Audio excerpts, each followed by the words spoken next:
कहने को तो उत्तर प्रदेश में सिर्फ 9 विधानसभा सीटों पर उपचुनाव हो रहे हैं, लेकिन समाजवादी पार्टी हो या भाजपा, लगता है कि दोनों ने इस चुनाव को जीतने के लिए सब कुछ दांव पर लगा दिया है।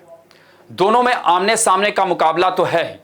वैसे भी यूपी उपचुनाव को लेकर अखिलेश यादव ने साफ कर दिया है कि सभी 9 सीटों पर समाजवादी पार्टी के चुनाव चिन्ह पर ही चुनाव लड़ा जाएगा। तभी नामांकन की आखिरी तारीख से कुछ घंटे पहले तक भाजपा और सपा सारे समीकरणों को ध्यान में रखते हुए उम्मीदवारों का ऐलान कर रहे हैं। सपा और बसपा के बाद अब बीजेपी ने भी 7 सीटों पर अपने उम्मीदवारों का ऐलान कर दिया है और बाकी बची 2 सीटों मुजफ्फरनगर की मीरापुर और कानपुर की सीसामऊ सीट पर अभी प्रत्याशी की घोषणा नहीं की है, जो कुछ घंटों में हो भी जाएगी। जैसा कि मीरापुर सीट पर राष्ट्रीय लोकदल यानी जयंत चौधरी की पार्टी का प्रत्याशी होगा, लेकिन भाजपा ने कानपुर की सीसामऊ सीट पर उम्मीदवार का ऐलान नहीं करके सस्पेंस बढ़ाने का काम किया है। हालांकि देखा जाए तो भाजपा ने इस उपचुनाव में अखिलेश यादव की पीडीए की काट के लिए जातीय समीकरणों पर खास फोकस किया है। आपको बता दें कि अखिलेश यादव लगातार पीडीए यानी पिछड़ा दलित अल्पसंख्यक समीकरण बनाकर चुनाव जीतने की बात करते भी रहे और उन्हें सफलता भी मिली है। नमस्कार, मैं अभय राय। भाजपा ने उत्तर प्रदेश में 9 सीटों पर होने वाले उपचुनाव के लिए आज जिन 7 उम्मीदवारों की घोषणा की, उसमें कुंदरकी सीट से रामवीर सिंह ठाकुर, गाजियाबाद सदर सीट से संजीव शर्मा, खैर से सुरेंद्र दिलेर, करहल से अनुजेश यादव, फूलपुर से दीपक पटेल, कटेहरी से धर्मराज निषाद और मझवा सीट से सुचि स्मिता मौर्य को उम्मीदवार बनाया है। इसमें खास गौर करने वाली बात यह है कि 4 उम्मीदवार ओबीसी, 1 दलित, 1 क्षत्रिय और 1 ब्राह्मण जाति से है। यानी कुल मिलाकर सबको साधने की कोशिश की गई है और ये चारों उम्मीदवार जो ओबीसी हैं वो अलग अलग जातियों से है। ये बहुत महत्वपूर्ण बात है। वैसे देखा जाए तो यूपी के उपचुनाव में 2 सीटें काफी चर्चित हैं, जिसमें पहली मैनपुरी की करहल सीट है, जहां से अखिलेश यादव विधायक थे और सांसद बनने के बाद उन्होंने इस सीट से इस्तीफा दे दिया था और अब उनके चचेरे भाई तेज प्रताप यादव यहां से सपा के उम्मीदवार हैं। बीजेपी ने इसी को देखते हुए करहल सीट पर अनुजेश यादव को उम्मीदवार बनाया है। गौरतलब है कि अनुजेश मुलायम सिंह यादव के रिश्तेदार हैं, यानी बीजेपी ने यहां यादव के सामने यादव खड़ा करके सपा को चुनौती देने की कोशिश की है। इसी तरह दूसरी सीट कानपुर की सीसामऊ है।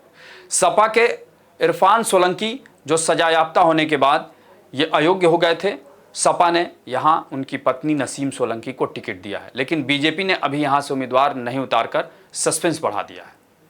इसके अलावा अगर बात करें कुंदरकी सीट की, तो बीजेपी ने यहां से क्षत्रिय जाति के रामवीर सिंह ठाकुर को उम्मीदवार बनाया है, जबकि मुस्लिम प्रभाव वाली सीट पर सपा ने हाजी रिजवान को उम्मीदवार बनाया है। इसी तरह फूलपुर से बीजेपी ने दीपक पटेल को उम्मीदवार बनाया है, जो पूर्व सांसद केसरी देवी पटेल के बेटे हैं। वो पहले बसपा में थे। सपा ने यहां से मुस्तफा सिद्दीकी को टिकट दिया है, यानी यहां यादव मुस्लिम समीकरण पर फोकस किया गया है, तो बीजेपी ने कुर्मी जाति पर भरोसा जाया।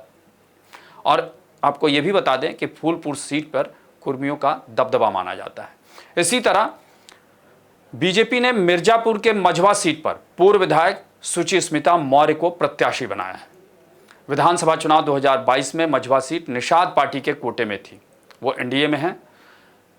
सपा ने यहां से ज्योति बिंद को उम्मीदवार बनाया है। वैसे देखा जाए तो मझवा सीट पर बिंद, ब्राह्मण और मौर्य समुदाय के करीब करीब बराबर वोटर हैं। वहीं अगर बात कटेहरी सीट पर करें तो बीजेपी ने 3 बार के विधायक रहे धर्मराज निषाद को प्रत्याशी बनाया है। धर्मराज निषाद भी पहले बसपा में रह चुके हैं, लेकिन यहां से सपा ने शोभावती वर्मा को मैदान में उतारा है, जो कुर्मी है। वैसे भी यहां कुर्मी और निषाद दोनों के वोटर करीब करीब बराबर हैं और बसपा ने भी यहां कुर्मी पर ही दांव खेला है। ये बहुत महत्वपूर्ण बात है। वहीं अगर बात करें गाजियाबाद सीट की, तो बीजेपी ने यहां से महानगर अध्यक्ष संजीव शर्मा को टिकट दिया है, वो ब्राह्मण है। सपा अभी यहां से उम्मीदवार को उतारेगी, क्योंकि पहले सीट कांग्रेस के खाते में जाने वाली थी, लेकिन सपा अध्यक्ष अखिलेश यादव ने ऐलान किया कि सभी 9 सीटों पर उम्मीदवार सपा के सिंबल पर ही चुनाव लड़ेंगे। इसी तरह अलीगढ़ की खैर सुरक्षित सीट है, यहां से बीजेपी ने सुरेंद्र दिलेर को टिकट दिया है, जबकि सपा यहां से अभी उम्मीदवार की घोषणा करने वाली है। तो कुल मिलाकर अगर देखा जाए तो यूपी चुनाव के लिए 25 अक्टूबर यानी कल पर्चा भरने की आखिरी तारीख है। और जैसा कि आपने देखा कि बहुत जल्द अब जो उम्मीदवारों की घोषणा हो रही है, चाहे कोई भी पार्टी हो, और साफ तौर पर अखिलेश यादव और भाजपा की ओर से योगी आदित्यनाथ, दोनों के लिए यह चुनाव काफ़ी महत्वपूर्ण है। वहीं दूसरी तरफ बसपा यानी मायावती भी उपचुनाव में वैसे बहुत ज़्यादा ध्यान नहीं देती हैं, लेकिन इस बार के उपचुनाव में वो भी पूरी ताकत लगा रही है। तो कुल मिलाकर अगर देखा जाए तो उत्तर प्रदेश के जो 9 सीटें पर जो उपचुनाव हो रहे हैं वो काफ़ी दिलचस्प हैं और पूरे देश की नज़र इस पर होगी, क्योंकि ये योगी आदित्यनाथ के लिए एक साख का भी सवाल बना हुआ है। उसी तरह यह अखिलेश के लिए भी, क्योंकि अखिलेश यादव ने लोकसभा चुनाव में बहुत अच्छा प्रदर्शन किया और उन्हें ये लगता है कि उनकी पीडीए जो समीकरण है वो इसमें भी उन्होंने एक तरह से लागू किया है और उनको लगता है कि इसी के तहत वो इस चुनाव में भी सफल होंगे। दूसरी तरफ योगी आदित्यनाथ ने भी अपनी पूरी ताकत झोंकी है। अब देखना होगा कि इस चुनाव के नतीजे जब आएंगे 23 नवंबर को, तब पता लगेगा कि कौन कितने पानी में है। आपको हमारी ये रिपोर्ट कैसी लगी उसे कमेंट बॉक्स में ज़रूर बताएं और अन्य खबरों से अपडेट रहने के लिए बने रहे हमारे साथ, क्योंकि हम हैं बुलंद भारत टीवी, ताकत आपकी।